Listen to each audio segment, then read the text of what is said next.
Boa noite, mais uma quinta-feira aqui os nossos bastidores da Bíblia. Quinta-feira à noite, às 9 da noite, é dia de bastidores na Bíblia.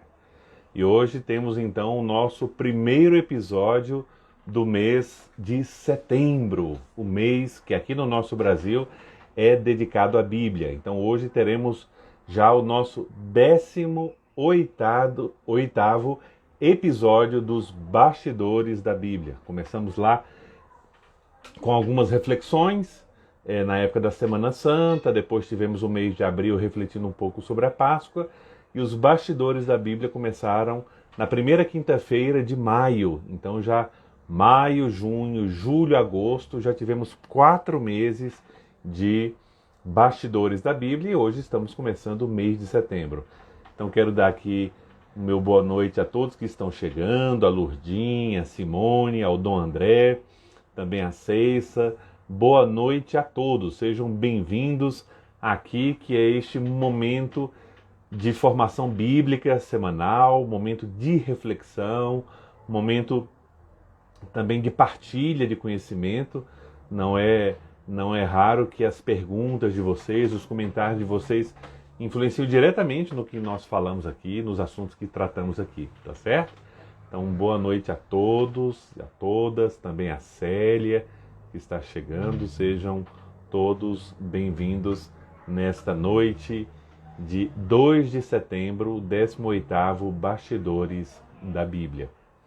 E nesse mês de setembro, que é dedicado aqui no Brasil à Bíblia, né, o mês da Bíblia, vamos tratar de muitos assuntos interessantes. O nosso tema já é Bíblia, mas vamos ter como que algumas visões panorâmicas sobre a Bíblia. Hoje a primeira delas sobre a Bíblia inteira, e depois vamos ter algumas panorâmicas interessantes. Ao longo do mês eu vou anunciando, que nos ajudarão a ver melhor o que é a Bíblia e qual é o conteúdo da Bíblia, ajustar também um pouco, reformar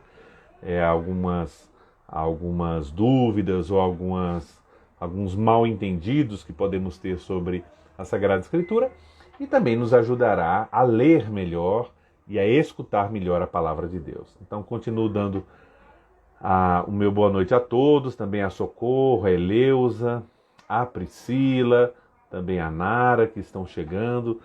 Sejam todas bem-vindas, uma boa noite a todas vocês.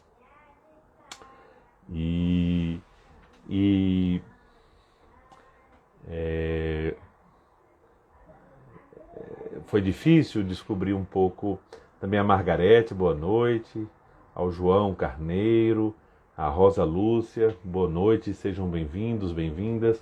Foi difícil descobrir um pouco alguns temas para esse mês de setembro, porque como o mês de setembro é o mês da Bíblia, então eu não poderia simplesmente continuar os bastidores da Bíblia tratando como se o mês da Bíblia não existisse. Então temos temáticas especiais para esse mês, né? E hoje vamos começar justamente com a Bíblia e os seus livros, né? Uma panorâmica geral da Bíblia, nos deixando conduzir pela grande experiência mística, a experiência de fé de um dos grandes santos da história da igreja, Santo Agostinho, né? Santo Agostinho de Hipona. Então quero continuar dando aqui as boas-vindas ao meu grande amigo, Padre Romilson, também a Litara, Elizabeth, o Wellington, todos que vão chegando nesta noite de quinta-feira, sejam todos bem-vindos. Então, para sermos pontuais, como de costume, então vamos começar, já são 9 horas, e aí podemos aproveitar o tempo. Eu queria pedir a vocês que não se acanhem em fazer perguntas, né? Aqui, nos bastidores da Bíblia e depois nos cursos que nós vamos ter no futuro, tanto cursos online como cursos presenciais, eu vou sempre repetir isso. É proibido ter dúvidas, né? É proibido deixar as dúvidas fazerem morada em nós. Tem dúvida, tem uma pergunta, exponha. Não tem dúvida tola ou dúvida repetitiva. É a sua dúvida, é a sua curiosidade, é a sua vontade de entender. e que muitas vezes, a gente sabe disso por experiência, vocês também, que muitas vezes a minha dúvida é a dúvida de outras pessoas. Então, nós temos aqui esse ponto de interrogação na parte inferior do celular, da tela do celular. Aí poste a sua pergunta durante a exposição, que aí eu terei a maior alegria, o maior prazer no final da live de responder, tá certo? Também o Padre Ari Ramos. Nós estamos aqui uma reunião do clero, viu? Temos o Padre Ari, temos o Padre Romilson, temos o Dom André, né? Então sejam muito, muito bem-vindos, com alegria acolho a todos vocês, também a Carmen Lúcia, também aqui a Paróquia do Divino Espírito Santo, o Luiz André de Oliveira, o Santos. Sejam todos bem-vindos, uma boa noite a todos, né? Então hoje, eu quero começar, nós estamos começando o mês de setembro, mas não poderia deixar de me esquecer, né, não poderia esquecer, né, da grande figura de Santo Agostinho, que no sábado passado, dia 28, nós comemoramos a festa litúrgica, a memória litúrgica, né? A figura de Santo Agostinho é uma figura interessantíssima, marcante na história da Igreja, mesmo que tenha vivido há 1600 anos, ele continua a influenciar, a marcar a vida de muitos e muitos cristãos e até pessoas que não têm fé, pela potência e pela influência do seu pensamento e do seu exemplo de vida. E se nós pudéssemos destacar algo central, importante na vida de Santo Agostinho, é a presença da palavra de Deus. Não só porque depois de convertido, mais à frente, tendo se batizado, depois se tornou sacerdote e bispo, e foi durante toda a sua vida, o resto da sua vida, como bispo de Hipona. Claro que dedicou grande parte da sua vida à pregação da palavra. Grande parte das obras de Santo Agostinho são frutos de suas pregações, de suas homilias. Basta lembrar que as homilias de comentário aos evangelhos, o seu célebre comentário ao Evangelho de São João, os seus comentários sobre os Salmos, né, os Narrationes in Psalmos. Mas essa influência da palavra de Deus já é bem anterior. E eu queria aqui só aludir a um acontecimento que é central quando ele narra nas suas confissões, o momento da sua conversão, no meio de uma crise interior dilacerante, fortíssima, que ele passa. Ele está num jardim de um amigo seu em Milão, onde ele morava. Santo Agostinho era pregador oficial do imperador romano, morava em Milão, na Itália. E ali ele ouve algumas crianças um pouco distantes, brincando, provavelmente brincando de roda, pulando, e cantando, né, uma cantiga que ele começa a ouvir e aí começa a entender o que elas estavam cantando. E elas repetiam em latim, tolle lege, tolle et lege, que em português é toma, pega, segura, toma e lê. Toma e lê. E ele tomou aquilo como um convite de Deus a pegar. Ele não tinha a Bíblia inteira, não é que era comum ter a Bíblia inteira em edições, mas ele tinha ali, naquela casa, ele já estava num processo de conversão, um volume, um caderno com as cartas de São Paulo. É ali que ele pega as cartas de São Paulo, abre e encontra a célebre passagem de Romanos, capítulo 13, que influenciou tanto a sua vida. Aqui também nós, sob o exemplo de Santo Agostinho, os bastidores da Bíblia querem ser também um apelo a cada um de nós para não ter medo de pegar a Sagrada Escritura, pegar o livreto litúrgico e ler a Bíblia todos os dias. Ler para conhecer. Ler para rezar. Ler para escutar. Ler para colocar em prática, para viver com o auxílio, a graça do Espírito Santo. Então é muito importante para todos nós esse contato diário, fiel e orante com a Sagrada Escritura. De modo especial no mês da Bíblia. Então o mês da Bíblia, em todo o Brasil, a Conferência Nacional dos Bispos do Brasil, as dioceses, as paróquias, de modo diversificado, variado, criativo, convidam a todos nós, fiéis da Igreja Católica, a nos aproximar de um modo renovado. Porque às vezes caímos na rotina. Né? Tem gente que não tem rotina, às vezes já não lê mesmo. Então aí, talvez até mais simples, é começar, é dar o primeiro passo. Mas tem pessoas, às vezes, que já conhecem um pouco a palavra de Deus, tiveram que, por vocação, por missão, ler, estudar a palavra de Deus, ensinar. Às vezes estão cansados, estão desesperançados. É o mês de setembro um convite a fazer a experiência de Agostinho. A palavra de Deus nos esconde surpresas que Deus quer nos confiar, quer nos fazer, quer nos revelar. Então, pegar a Bíblia e ler. Quem sabe para ler o Evangelho do dia, a leitura ou o Salmo do dia, da missa do dia. Para pegar um Evangelho, sei lá, o de Marcos, de Mateus, ler do início ao fim, com calma, um pouco cada dia, e deixar que a palavra de Deus ilumine o meu existir. Que Deus fale comigo e a partir da palavra de Deus eu também fale com Deus. Né? Não sei se vocês sabem também porque, uma das explicações, porque o mês de setembro é dedicado ao mês da Bíblia, né? A Bíblia, é o mês dedicado à Bíblia. Possivelmente, a explicação litúrgica é a festividade de dois grandes santos da Igreja que se dedicaram à Sagrada Escritura. Nós falávamos de Santo Agostinho, mas Santo Agostinho é em agosto, no final de agosto, dia 28 de agosto. Amanhã, dia 3 de setembro, é a festa de um grande santo da Igreja, que foi monge, depois se tornou Papa, e é São Gregório Magno. Então, São Gregório Magno é um dos santos que mais dedicou a sua vida ao estudo e à pregação da palavra.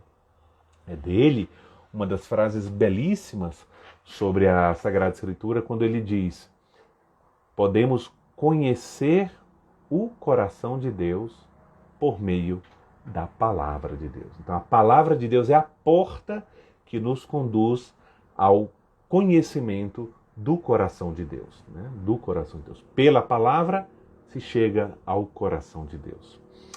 E depois, o mês de setembro termina, ele se encerra o dia 30 de setembro, com um grande santo. Sempre que se fala de Bíblia, a gente associa a este santo, que viveu mais ou menos na mesma época de Santo Agostinho, que é São Jerônimo. São Jerônimo, que é o grande tradutor da Bíblia, traduzindo a Bíblia das línguas originais, como já estudamos em outro episódio, do hebraico, aramaico e do grego para o latim. Então, essa tradução que sempre foi a tradução oficial da Igreja Católica em latim, que é a chamada Vulgata, a Bíblia Vulgata, que é uma obra de São Jerônimo. Nós vamos ter também neste mês a ocasião de aqui, nos bastidores da Bíblia, aprofundarmos um pouco sobre a vida e os ensinamentos de São Jerônimo. Então, nessa noite, o que é que nós vamos fazer? Então, vou apresentar para vocês logo o plano que nós vamos fazer, porque aparentemente é simples. São assuntos que muitos de vocês já conhecem, já ouviram falar, mas a nossa proposta aqui é recordar o que é mais importante, solidificando e também corrigindo alguns eventuais erros ou mal entendidos. Então nós vamos tentar responder aqui hoje, nesta noite, a 4 simples perguntas. Primeiro, o que é a Bíblia? Segundo, quem é o autor da Bíblia? Terceiro, quais são os livros inspirados por Deus? E quarto, como interpretar a Bíblia? Então vamos tentar responder de um modo simples, direto, não analítico, nem técnico, porque aqui não estamos num curso propriamente nem de exegese, bíblica, nem de teologia bíblica, mas aqui nos bastidores da Bíblia a gente tenta oferecer elementos simples, concretos e também como se fosse uma degustação. Aqui você tem uma amostra do que poderia ser. Então é como se tomasse uma taça de um vinho de excelente qualidade. Com essa taça de vinho você pode imaginar o sabor, né, a textura, né, o odor que possui todo o vinho, tendo aqui uma degustação, tá bom? Então vamos logo à primeira pergunta.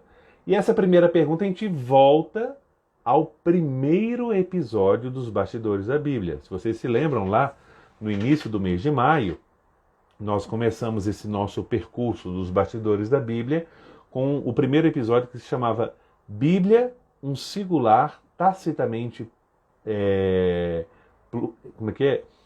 Bíblia, um plural tacitamente singular, né? Então, toda a questão o que é a Bíblia, né? Que a Bíblia não era um só livro, mas um conjunto de livros. Então, nós vamos resgatar isso aqui e lembrar um pouco o que é a Bíblia, né? Antes de tudo, a palavra Bíblia, como vários de vocês sabem, ela se origina do grego, né? A gente usa no nosso vocabulário diário biblioteca, biblioteconomia, né? Bibliotecário, bibliografia, porque a palavra ton biblion significa o livro, né? É um substantivo neutro grego. E o plural, os livros, quem se lembra um pouquinho das aulinhas de grego, o plural é feito em alfa, né? Certo? Então é ta bíblia. Ta bíblia é o plural de ton biblion, que significa os livros. Por isso, esse foi tipo que um apelido que essa coletânea dos livros sagrados recebeu. Quando a gente fala a Bíblia Sagrada é a coletânea dos livros inspirados por Deus, os livros sagrados, né?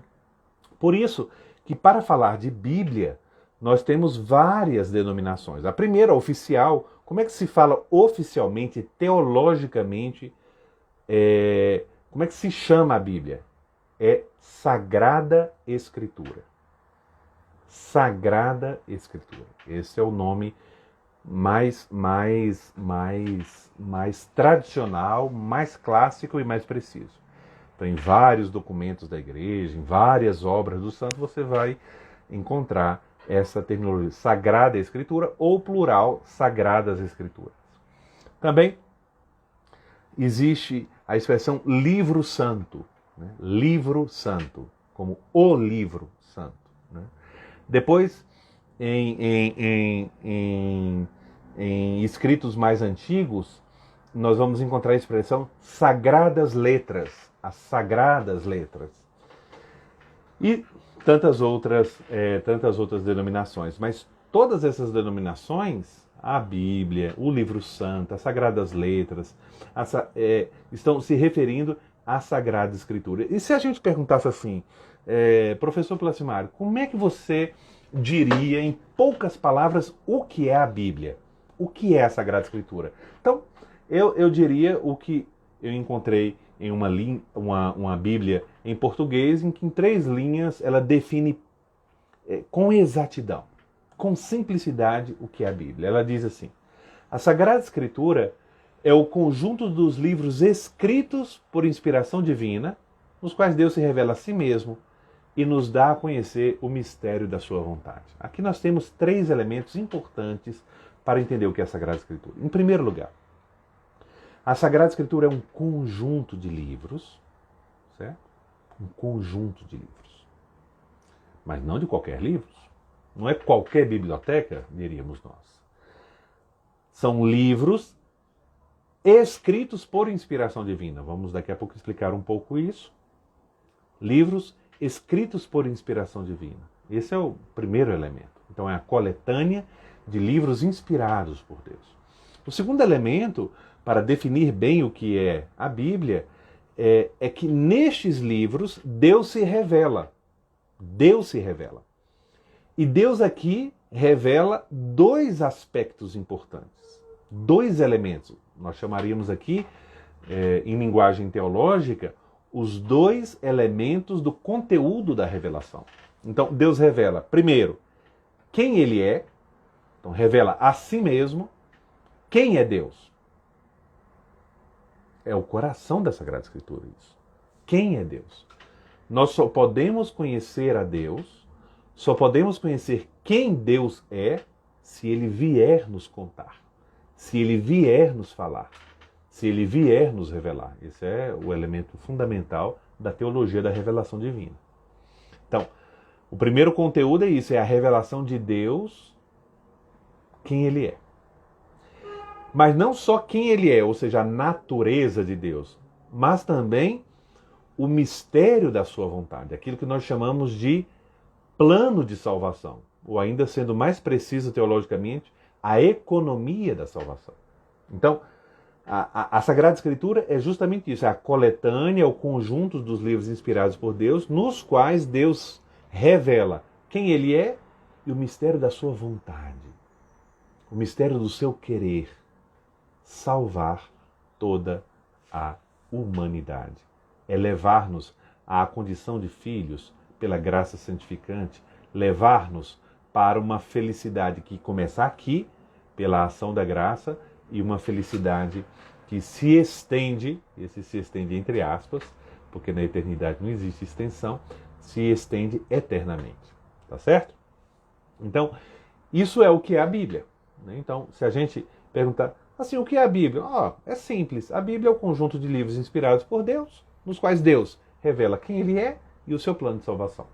Então, isso você que está me escutando aqui, talvez vários de vocês já estudaram teologia, os padres, com certeza presentes aqui, sabem que por trás de cada uma dessas palavras aqui tem semestres e semestres para se estudar em teologia, tem tratados, tem obras específicas de aprofundamento, não é? Mas aqui vamos apresentando uma síntese que imagino que seja bem feita, bem clara, para uma primeira abordagem do conteúdo da Sagrada Escritura. Qual é a segunda pergunta que nós temos para responder hoje? Então, a primeira, o que é a Bíblia, já respondemos. A segunda pergunta que queremos responder hoje é: quem é o autor da Bíblia? Quem é o autor da Bíblia? E aqui, a resposta a esta pergunta é o que nós chamamos de doutrina da inspiração divina. Toda a questão da inspiração divina, digo para vocês que se estivéssemos aqui numa aula de teologia fundamental ou de introdução à Sagrada Escritura, com certeza que temos um dos temas mais complexos, né, da teologia fundamental e da teologia da revelação, e que no último século, principalmente durante o século XX, mais se evoluiu na teologia cristã, tanto a teologia nas escolas e faculdades, especialmente de teologia protestante, como católica. Né? E a evolução dessa compreensão é cristalizada, está presente no Concílio Vaticano II, principalmente na Constituição Dogmática sobre a Palavra de Deus, a Constituição Dei Verbo. Né? Então, vamos tentar responder de modo claro e direto. Quem é o autor da Bíblia?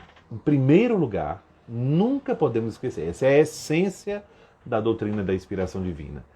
Deus é o autor principal da Bíblia. Quando a gente fala que a Bíblia é a palavra de Deus, a gente está falando principalmente isso, que a palavra transmitida por meio dos escritos vem de Deus. Certo? Vem de Deus. Só que aqui nós temos, por exemplo, só para efeitos didáticos, uma diferença muito grande entre a Bíblia e, por exemplo, o livro sagrado dos muçulmanos, o Alcorão. A concepção dos muçulmanos em relação ao Alcorão, ao livro sagrado da religião deles, né, a revelação que Alá entregou ao seu profeta Maomé por meio do arcanjo Gabriel, é um ditado. Deus, Alá, teria ditado ao profeta letra por letra, palavra por palavra, como está escrito no Alcorão. Tanto que não se lê nem se interpreta o Alcorão em nenhuma outra língua, em nenhuma tradução que não seja a língua original, que é o árabe. Na Sagrada Escritura estamos diante de um fenômeno absolutamente diferente. Deus é o autor da Bíblia, é o autor principal da Bíblia. Mas Deus, como verdadeiro Criador e Pai, quis fazer algo muito genial, muito criativo. De fato, não existe ninguém mais criativo do que o Criador, não é verdade? Deus quis transmitir a sua palavra por meio da palavra humana, fazendo uso da cultura dos seres humanos, das pessoas, do momento histórico, das suas línguas, das suas tradições, da sua, poderíamos dizer assim, da sua cultura religiosa também. Então isso é muito importante. Então, Deus é o autor principal da Bíblia, mas o homem, o ser humano, é o autor secundário. Ou seja, Isaías, o autor do livro do Gênesis, do Deuteronômio, o profeta Jeremias, o autor dos Salmos, o evangelista Mateus, o evangelista João, São Paulo. Esses seres humanos são instrumentos na mão de Deus para escrever o que Deus mostra, o que Deus revela. Não ditando, repito, né? O mecanismo de inspiração ele é muito mais complexo do que isso, porque não é que Deus está ditando para Isaías, Isaías está escrevendo. Não, há uma série de acontecimentos na época de Isaías. Há uma série de acontecimentos que Isaías é chamado por Deus a proclamar a palavra, a anunciar como verdadeiro profeta a vontade de Deus, e depois essa profecia de Isaías é posta por escrito. E todo esse processo, o acontecimento, a iluminação da profecia e a redação do texto é acompanhada pela ação do Espírito Santo. O Espírito que inspira, né? Também é importante lembrar que o autor humano da Sagrada Escritura, aquele que escreveu cada um dos livros, e é diferente, nós estamos aqui num arco de tempo muito grande. Imagine que o Apocalipse, o último livro da Bíblia, teria sido escrito ali por volta do ano 100, cento e pouco depois de Cristo, né? E dos livros mais antigos do Antigo Testamento, nós estamos por volta ali do ano 1000 antes de Cristo. Há fragmentos, há teoria, mas é um arco mais ou menos de escritura de 1000 anos de escritura, certo? Então, nisso leva-se em conta a cultura, onde foi escrito, por quem ou por quantas pessoas foram escritos, porque às vezes um livro não é escrito só por uma pessoa, mas por uma escola teológica, certo? Então, nós chamamos a pessoa humana, o homem ou a mulher que escreveu aquele texto bíblico de agiógrafo, né? Esse termo é importante. Agiógrafo, ou seja, escritor sagrado. Então o agiógrafo diz isso, às vezes a gente repete isso, o agiógrafo, né? O agiógrafo, né?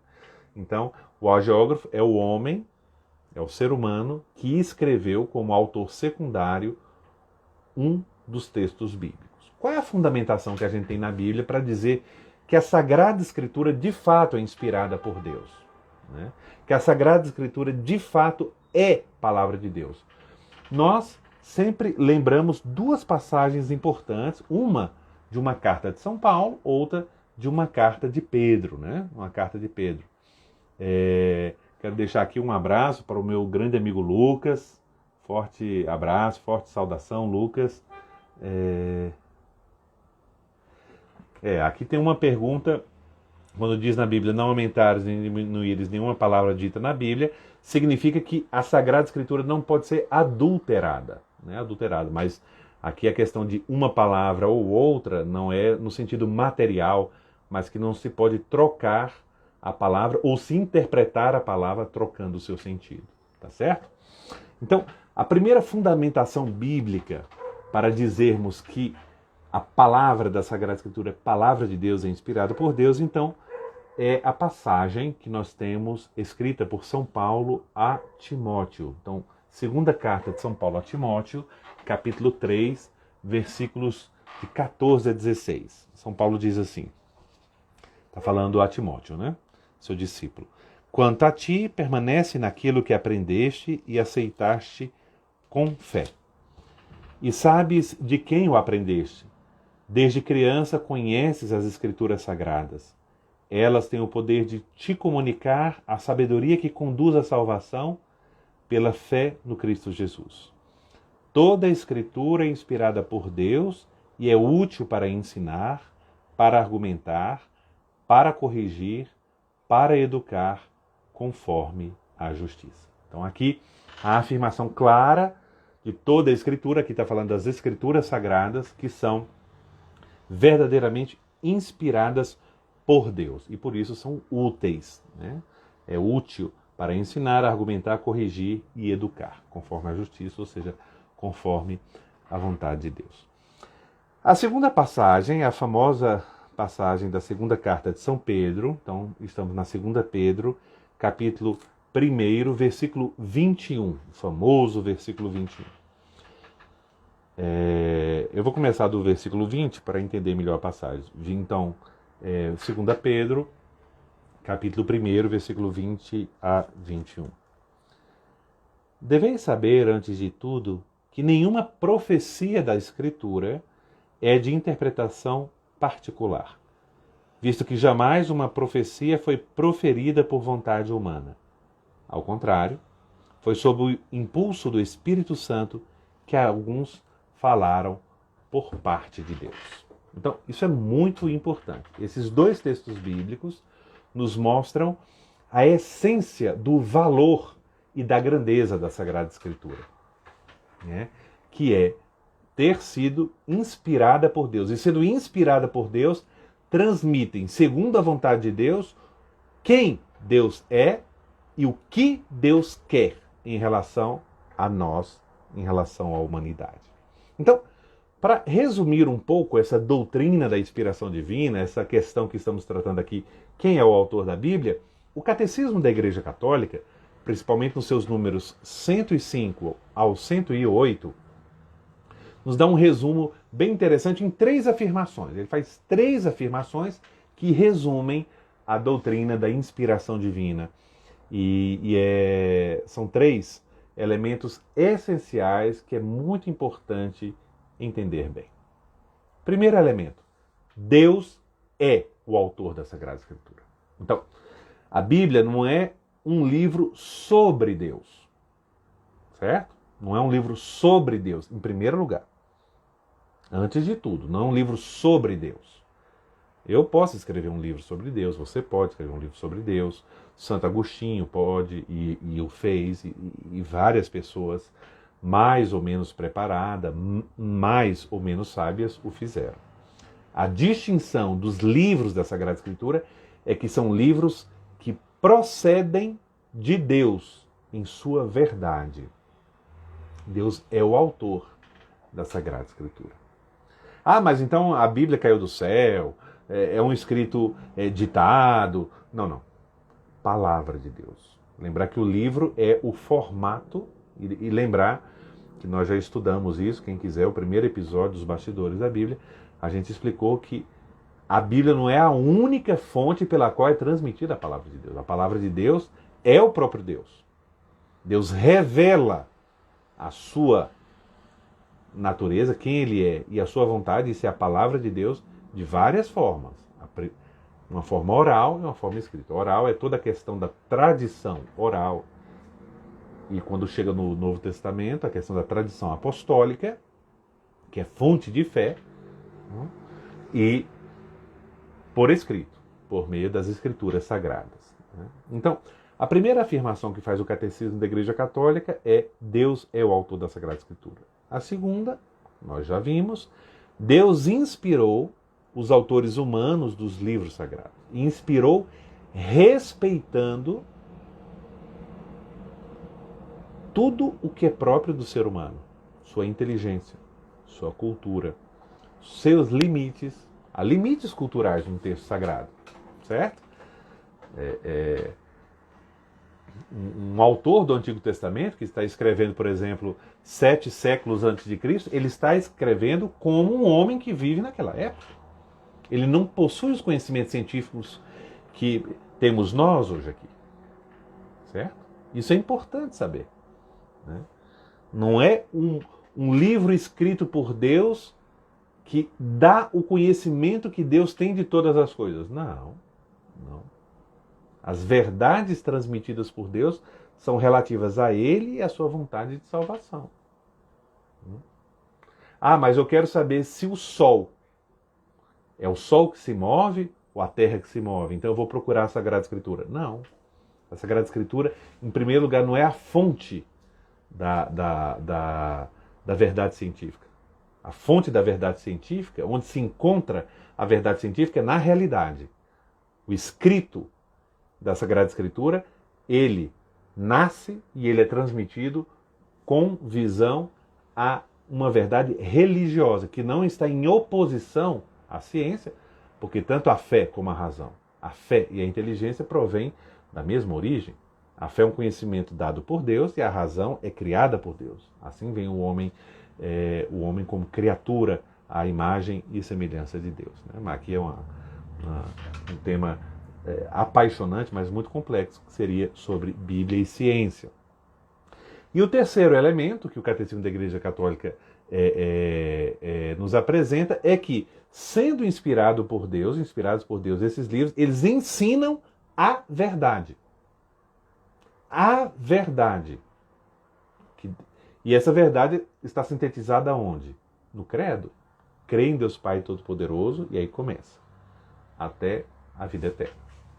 Certo? Então, aqui está a verdade. Ah, mas no livro, em tal livro do Antigo Testamento, há uma afirmação que não é precisa em relação à geografia do Oriente Médio. O autor humano pode errar. Não há problema. E essa não é a verdade revelada por Deus. Saber qual era a cidade, o nome da cidade que estava ao lado, ou saber uma informação de um nome de um rei, qualquer um pode errar, também o autor sagrado. O que o autor sagrado não pode errar, porque ele é inspirado por Deus, é sobre a verdade revelada, a verdade sobrenatural, a verdade que nenhuma ciência, nenhuma razão humana pode atingir por si mesma, porque é uma verdade sobrenatural, que pertence apenas a Deus. Por exemplo, que Deus é misericórdia, que Deus quer nos perdoar os pecados, que há um pecado original. Sem a revelação divina não tem como atingir essa verdade. Saber, nem ter ideia. Que Deus é Pai, Filho e Espírito Santo, que Deus é Trindade. Não. Que Deus criou o mundo. É uma verdade revelada. Que o mundo proceda de uma divindade, isso é uma verdade que pode se alcançar pela razão humana. Mas a criação de Deus e a criação no tempo são verdades reveladas. Aqui só para dar um exemplo de temas bem mais complexos do que parecem, né? Então, quem é o autor da Bíblia? É Deus, de modo principal, e o agiógrafo, o homem, o ser humano escolhido por Deus para escrever aquele livro. Não é também que o agiógrafo estava falando, nossa, eu estou escrevendo um livro inspirado por Deus. Nós vamos ver agora o próximo passo, porque quem é que decide um livro? Se é ou não inspirado por Deus? Se é ou não revelação de Deus? É a comunidade de fé. Certo? É a comunidade de fé. Então, é o povo de Israel, na sua tradição, em relação ao Antigo Testamento, e no Novo Testamento, que recebe a herança do Antigo Testamento, e com a novidade de Cristo, decide a igreja, a comunidade de fé do Novo Testamento. Então, é a igreja que ao longo da sua história foi discernindo, também pela ação do Espírito Santo, quais livros são e quais livros não são revelação de Deus. Né? Revelação de Deus, são palavra de Deus. Né? Então, isso já nos leva à terceira e penúltima pergunta. Quais são os livros inspirados por Deus? Né? Quais são os livros inspirados por Deus? Aqui tem uma pergunta, um questionamento: como surgiu Deus? Como sabemos o surgimento de Cristo? Mas não, isso aí já é um outro tema, né? Eu aconselho quem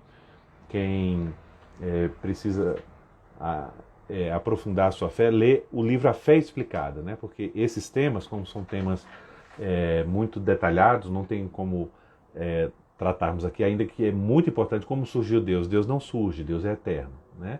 Mas como é a eternidade de Deus, então são livros que ou aprofundam os nossos elementos da fé, ou nos dão uma visão científica sobre a fé, que aí é o estudo da teologia, né? Da teologia. Mas antes mesmo de ler, por exemplo, o Catecismo da Igreja Católica, eu quero aqui ao Rick, que está fazendo a pergunta, e outros, leiam o livro A Fé Explicada, do Leo Trees, que ali dá para ter uma introdução de todos os elementos importantes da fé. Sem ler esse livro, dificilmente uma pessoa vai progredir no conhecimento da fé em outros tópicos. Então é importante ter uma base bem feita, um conhecimento fundamental bem enraizado para então poder dar outros passos. Além do que, essa pergunta tem também um elemento filosófico, né?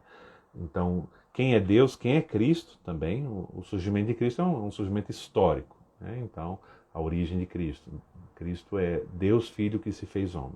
Mas isso são outros elementos que, infelizmente, não posso tratar aqui, mas quem sabe a gente pode tratar em outras ocasiões, em cursos assim um pouco mais explicativos, mais amplos, tá bom? Então, a nossa terceira pergunta: quais são os livros inspirados por Deus? Isso nos leva a explicar o que é o cânon bíblico. Quando a gente fala quais são os livros, a gente está nos perguntando quais são os livros inspirados por Deus, qual é a lista. Existe uma lista dos livros inspirados por Deus, que são os livros que estão presentes na Bíblia. Isso se chama de cânon. Cânon é uma palavra grega que significa regra, régua, norma e lista. Então, a lista dos livros inspirados por Deus é chamado de cânon bíblico. Então, se um livro está no cânon bíblico, seja o cânon do Antigo Testamento, do Novo Testamento, significa que esse livro é, pela autoridade infalível da Igreja, com certeza, palavra de Deus. Não é à toa que quando nós escutamos um trecho desse livro na liturgia, seja da missa, seja do sacramento do matrimônio, do sacramento do batismo, né, em qualquer celebração litúrgica da igreja, quando se proclama um trecho desses livros, se termina dizendo palavra de Deus ou palavra do Senhor, né? Afirmando aclamando que este livro transmite a palavra de Deus, é Deus que fala, né? Então, o cânon bíblico é essa lista. Então, quais são os livros da Bíblia? Antes de tudo, a gente não pode deixar de lembrar aqui que a Bíblia, então, se divide em duas grandes partes, né? Duas grandes partes. O Antigo Testamento e o Novo Testamento.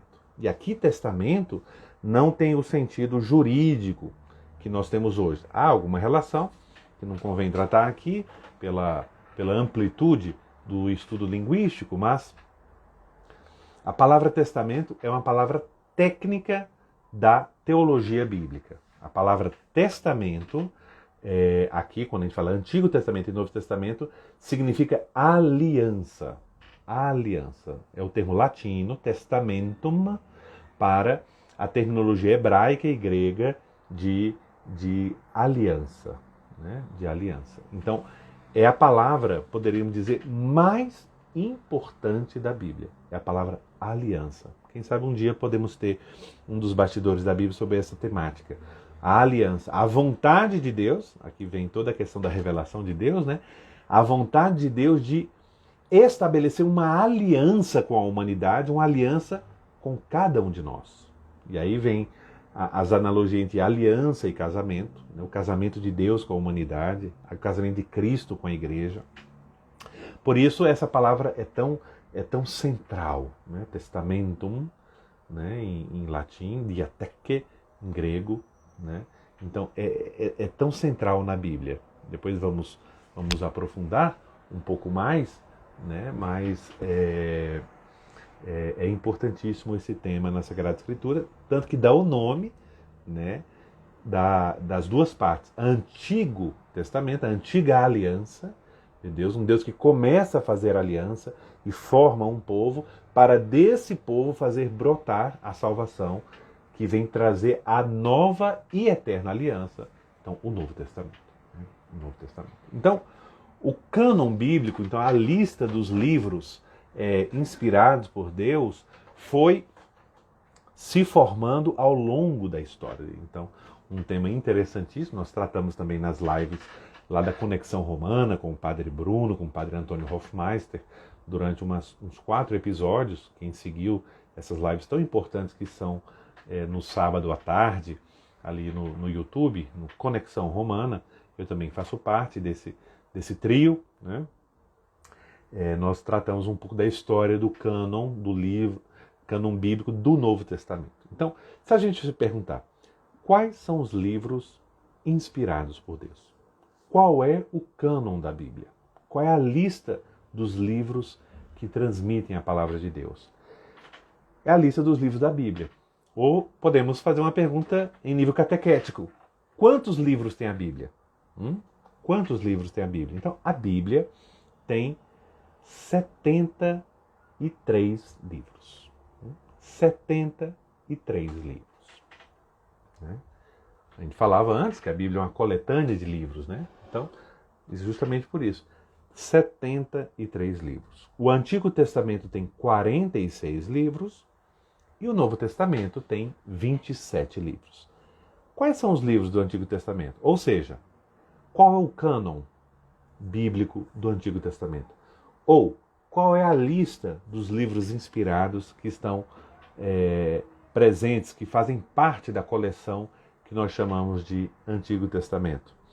Então, são 46 livros. Primeiro, nós temos 21 livros históricos. Os primeiros 5, o chamado Pentateuco, que é Gênesis, Êxodo, Levítico, Números e Deuteronômio, certo? Depois, nós temos os livros que a gente chama da obra histórica deuteronomista, que aí é Josué, Juízes, 1º e 2º Samuel, 1º e 2º Reis. Depois nós temos as novelas bíblicas chamadas de Ruth. Vou colocar aqui Tobias e Judite e Esther. Depois nós temos a obra do cronista, 1º e 2º Crônicas, Esdras, Neemias e, por fim, 1º e 2º Macabeus. Então, são 21 livros históricos, esse grupo que a gente chama históricos, porque são narrativas históricas, são interpretações teológicas de fatos históricos, e é muito importante. Então, nós temos 21 livros históricos na Bíblia. Depois, nós temos uma coleção pequena, mas preciosíssima. É uma beleza. E mesmo quem não conhece bem a Bíblia já se afeiçoa por esses livros, que a gente chama de livros sapienciais. São livros cuja temática principal é a sabedoria, né? Sapientia, em latim, a sabedoria. Ou também, outros autores chamam essa coleção de livros didáticos, porque é como se tivéssemos livros em que um mestre, né, nos ensinasse, por isso didático, nos ensinasse a arte de viver, o verdadeiro Deus, o caminho da salvação. Então, quais são esses 7 livros sapienciais? Jó, o livro de Jó, o livro dos Salmos, que nós já tivemos um episódio para tratar deles, né? Fizemos uma breve reflexão sobre o Salmo 1º, o livro dos Provérbios, o livro de Eclesiastes, ou outro nome que recebe esse nome é Coelet, que é o nome do autor, Cântico dos Cânticos, Sabedoria e o Eclesiástico, né? Ou, recebe outro nome, o livro da Sirácida, né? Que é escrito por Jesus ben Sirac. Por isso o livro do Eclesiástico pode ser chamado também de Sirácida. Então, nós temos os livros históricos, os livros sapienciais. Estamos no Antigo Testamento ainda, hein? Não se cansem e não guardem dúvidas. Vamos perguntar, vamos postar nossas perguntas aqui no pontinho de interrogação que nós temos aqui na parte inferior da nossa tela, que no final eu vou tentar responder. Por fim, o último grupo são os livros proféticos. Proféticos. Lembro que na Bíblia, profecia, a terminologia profecia, que é o navir em hebraico, o profeta, não é aquele que adivinha o futuro. Em primeiro lugar, não. Ele pode anunciar o futuro quando Deus manda. A essência do ser profeta na Bíblia é ser boca de Deus. É aquele que anuncia a palavra de Deus para o presente. Anuncia a vontade de Deus. Anuncia a leitura de Deus dos acontecimentos. Ou seja, mostra ou desmascara a verdadeira realidade aos olhos do povo. Então, esse é o profeta. Então, os 18 livros proféticos do Antigo Testamento. Então, nós temos grandes profetas, são livros maiores, como Isaías, Jeremias, Ezequiel e Daniel, e depois temos profetas menores, são livros menores. Então, os 18 profetas, Isaías, Jeremias, Lamentações, Baruque, Ezequiel, Daniel, Oséias, Joel, Amós, Abdias, Jonas, grande Jonas, Miqueias, Naum, Abacuque, Sofonias, Ageu, Zacarias e, por fim, Malaquias. Né? Então esses são os 46 livros do Antigo Testamento. No Novo Testamento, que talvez é mais conhecido por nós, por causa dos evangelhos e tudo, mas não se iluda. Né? Só vai entender bem o Novo Testamento quem conhecer o Antigo. E é essa lição que nos dá toda missa. Em toda missa, de forma especial as missas de domingo, em que a coincidência temática é proposital entre a primeira leitura e o Evangelho, em cada missa nos mostra que é o Evangelho, é o Novo Testamento que interpreta o Antigo Testamento. Isso é muito, muito importante. Né?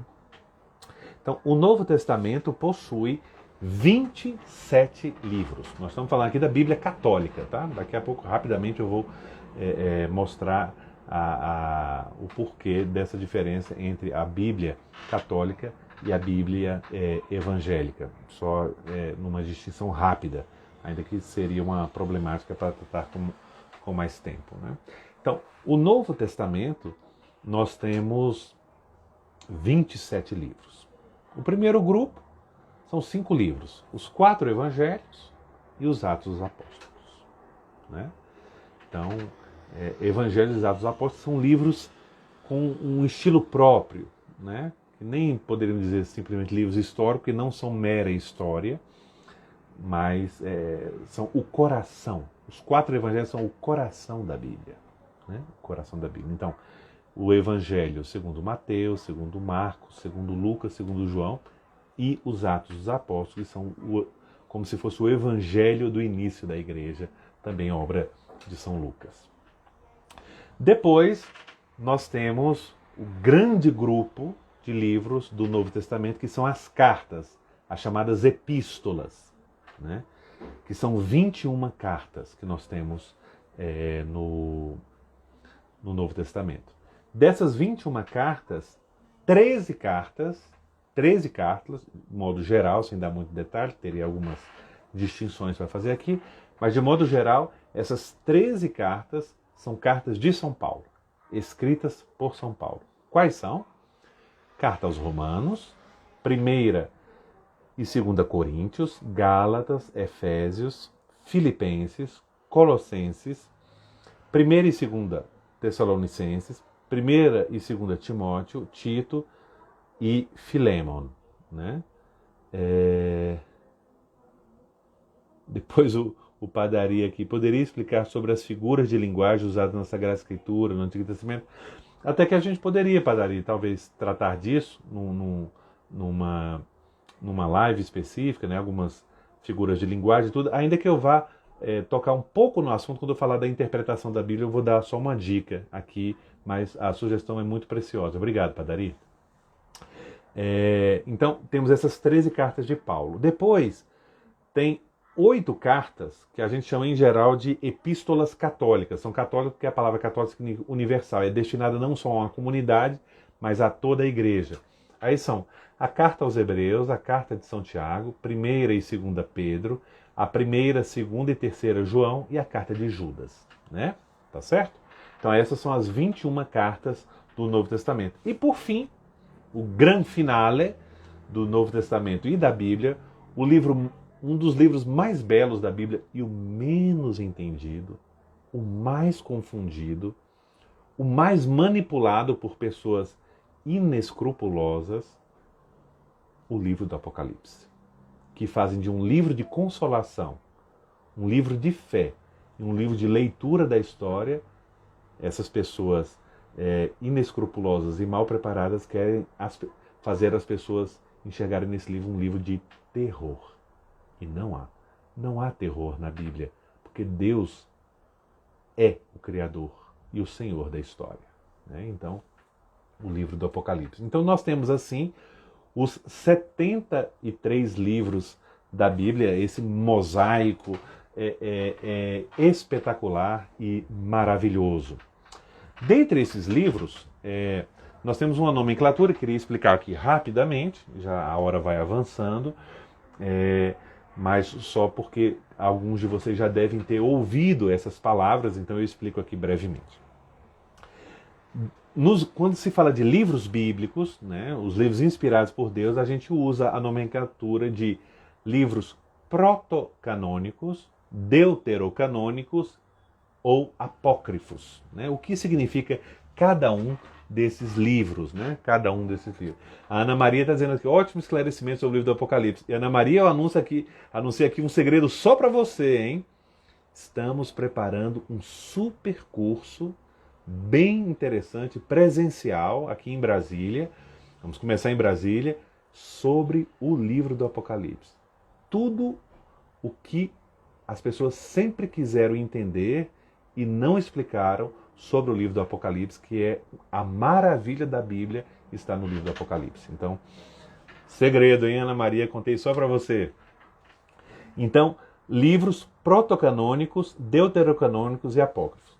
Aqui, só para entender, protocanônico, em grego, proto é primeiro, deutero é segundo. Então, quais são os livros protocanônicos? São aqueles livros que desde o início foi considerado pela comunidade judaica e também pela comunidade cristã, católica, como inspirados por Deus, que não pairou dúvida. Vamos dar uns exemplos?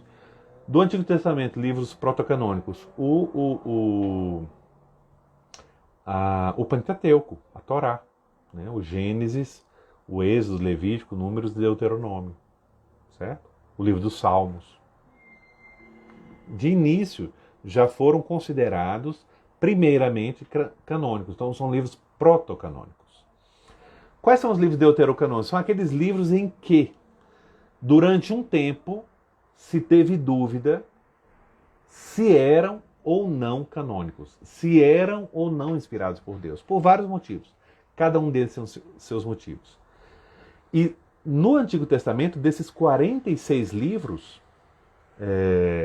temos 7 desses livros que são deuterocanônicos. Né? Não vou parar aqui para explicar por que ocorreu isso, né? Mas digo tão somente aqui que são considerados deuterocanônicos. São 7 livros. O livro de Tobias, Judite, Sabedoria, Eclesiástico, Baruque e 1º e 2º Macabeus.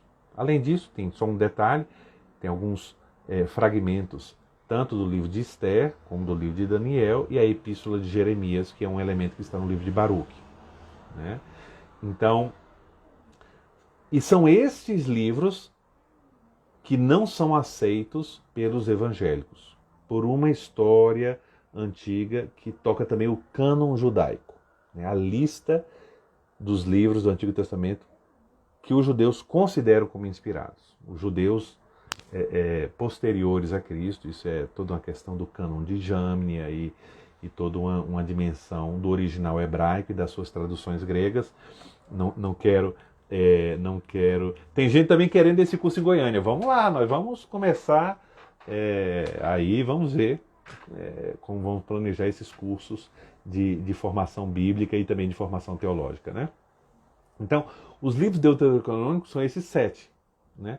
Então, tirando os 7 livros do Antigo Testamento, nós ficamos só com 39. Então, se você pegar uma Bíblia evangélica, né, você vai ter o Novo Testamento praticamente igual ao nosso, só os luteranos, Lutero havia tirado a carta de São Tiago, né, no Novo Testamento, mas você pega uma Bíblia evangélica, o Novo Testamento é igual, né, igualzinho, o mesmo cânon, a mesma lista de livros inspirados. E do Antigo Testamento faltam esses 7 livros, por isso só tem 39, né, livros. Então, a Bíblia, no total, ela fica só com 66 livros, né? 66 livros. Então, é justamente por isso, tá bom? Só para terminar o tema de hoje, tem algumas perguntas para a gente responder aqui. Como interpretar a Sagrada Escritura? Alguém ia dizer, que legal, você vai responder em poucos minutos essa pergunta. Vou, só dando algumas luzes, alguns princípios, que não são meus, com certeza, quem sou eu?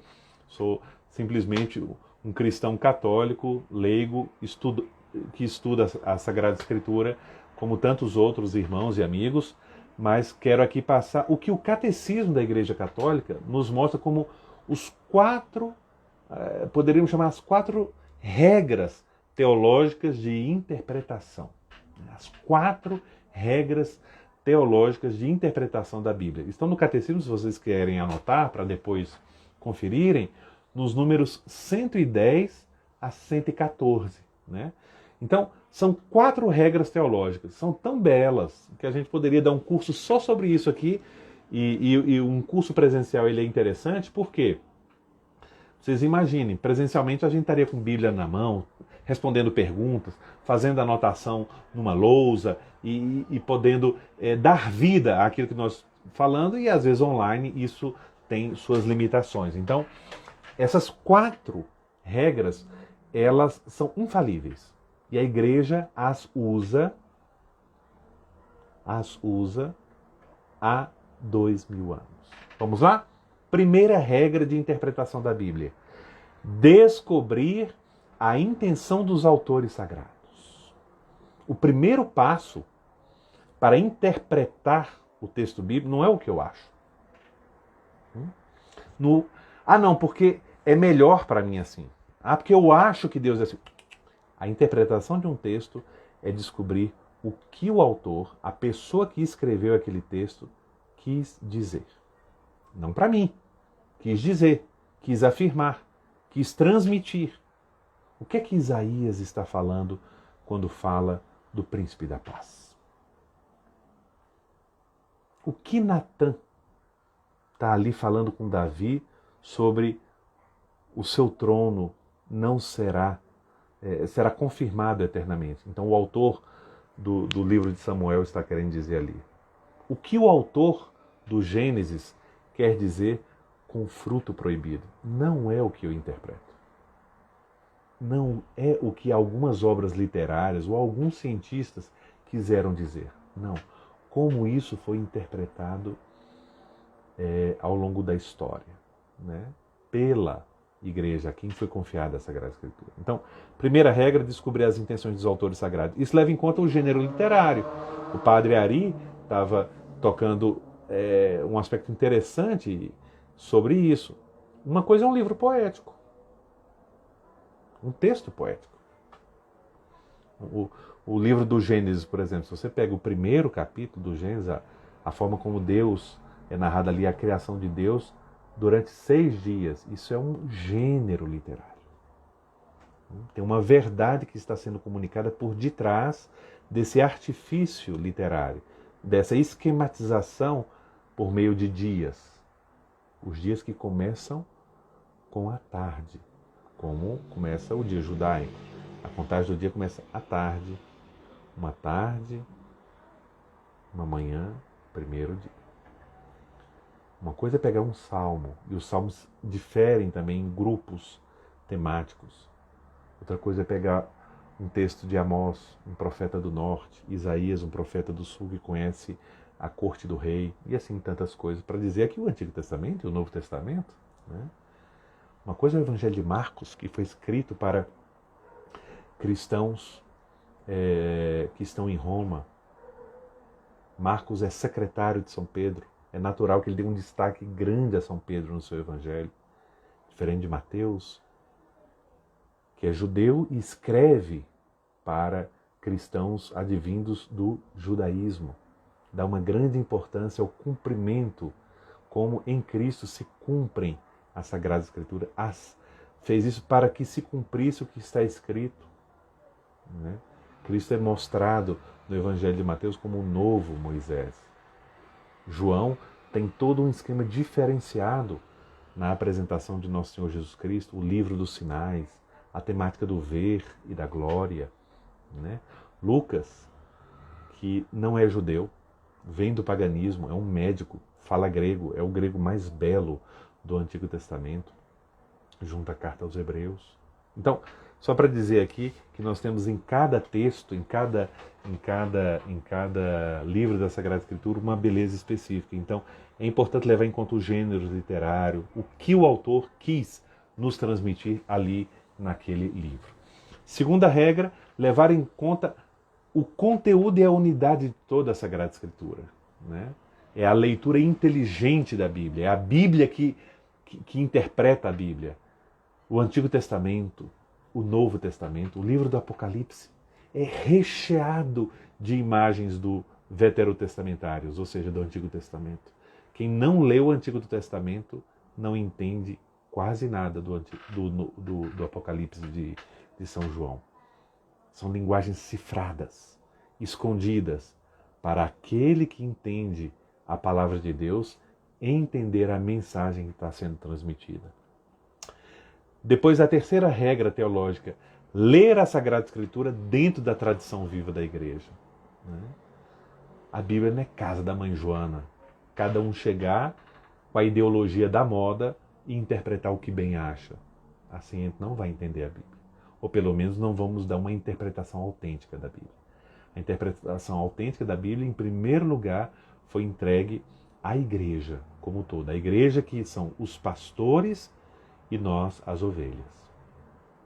Todos pastoreados por Cristo, o pastor.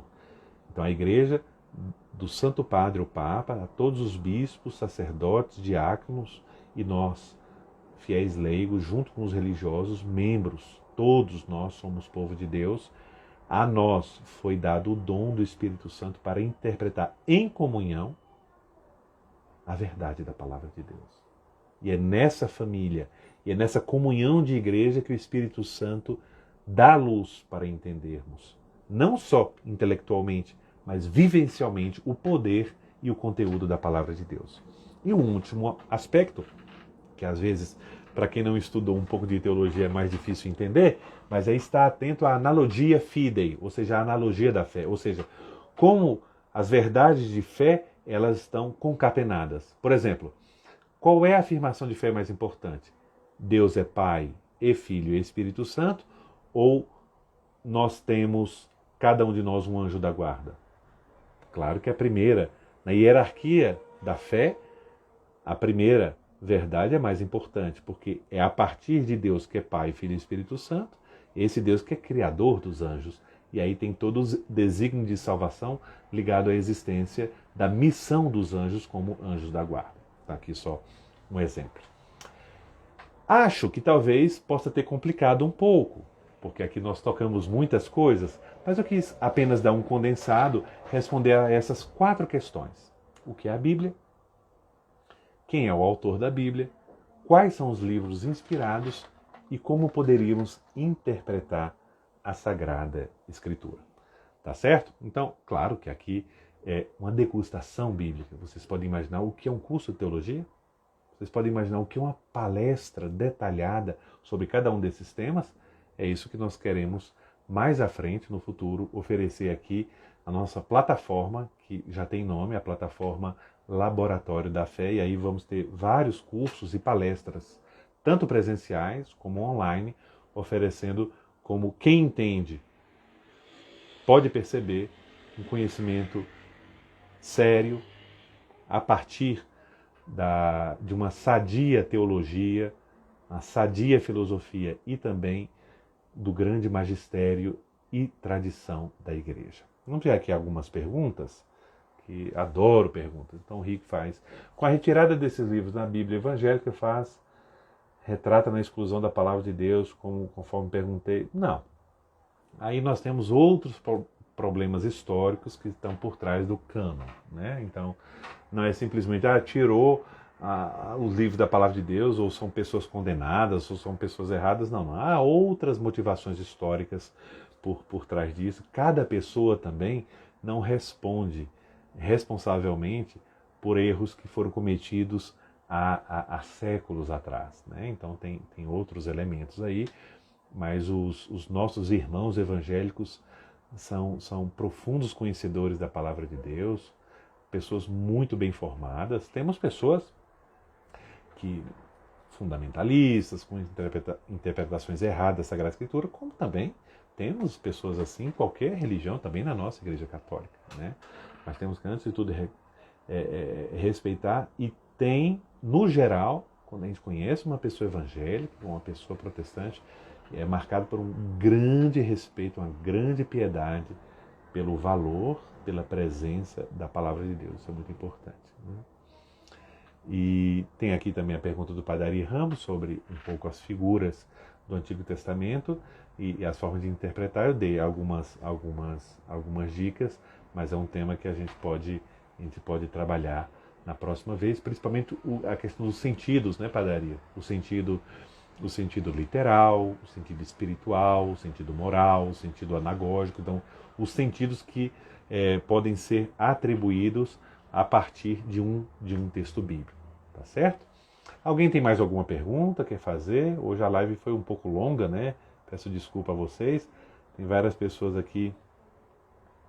Quero saber, a Ana Maria pergunta, quero saber mais sobre o porquê dos evangelhos não aceitarem esses livros. Uma live só para isso. É um tema muito interessante, viu? Com certeza vamos, talvez, essa questão. Claro que é mais simples do que vocês imaginam, né? É uma questão histórica, né, do cânon judaico, mas vale a pena aprofundar, sim, com certeza. Vamos ver, temos mais uma pergunta aqui. O livro do Apocalipse é uma retratação do passado ou vai ocorrer novamente? Não, o livro do Apocalipse tem dimensão histórica do que ocorria com os cristãos na época de São João, então o início da perseguição contra os cristãos, mas é aplicado e como toda a palavra de Deus, ela é viva e eficaz em todo momento da história, também por isso hoje. Mas o livro do Apocalipse não é uma descrição de fatos que vão acontecer. Não é. Quem começar a leitura por aí, querendo ver no livro do Apocalipse uma descrição do que vai acontecer, no sentido de prever futuro, ou seja, profecias baratas, não vai entender. Não vai entender. Porque tem as camadas do Apocalipse, o que acontece na terra, o que acontece no céu, a influência do Senhor do céu e da terra, Jesus Cristo, que é o vitorioso sempre, ontem, hoje e sempre, né? Já tem pessoa dizendo que quer curso em Goiânia, no Rio. Vamos ver, se tiver tempo, oportunidade, para mim sempre é uma alegria. Quem me conhece sabe que uma grande alegria da minha vida é ensinar, é poder transmitir, é poder dialogar, é poder debater sobre os temas e sobre a Sagrada Escritura, com certeza não saberia dizer, uma quantidade imensa de coisas belas, de maravilhas, que grande parte das pessoas não só não conhecem, porque poderiam conhecer, mas que não têm acesso. Não têm acesso. É isso o objetivo dos bastidores da Bíblia. Abrir uma porta, uma janela, quem sabe uma brecha, para mostrar algo que você não tinha conseguido ver nem entender. Tá bom? Olha, então nós vamos ter na próxima quinta-feira mais um episódio. O que é que nós vamos tratar na quinta-feira? Já conto aqui para vocês, na próxima quinta. Hoje foi uma panorâmica sobre a Bíblia inteira.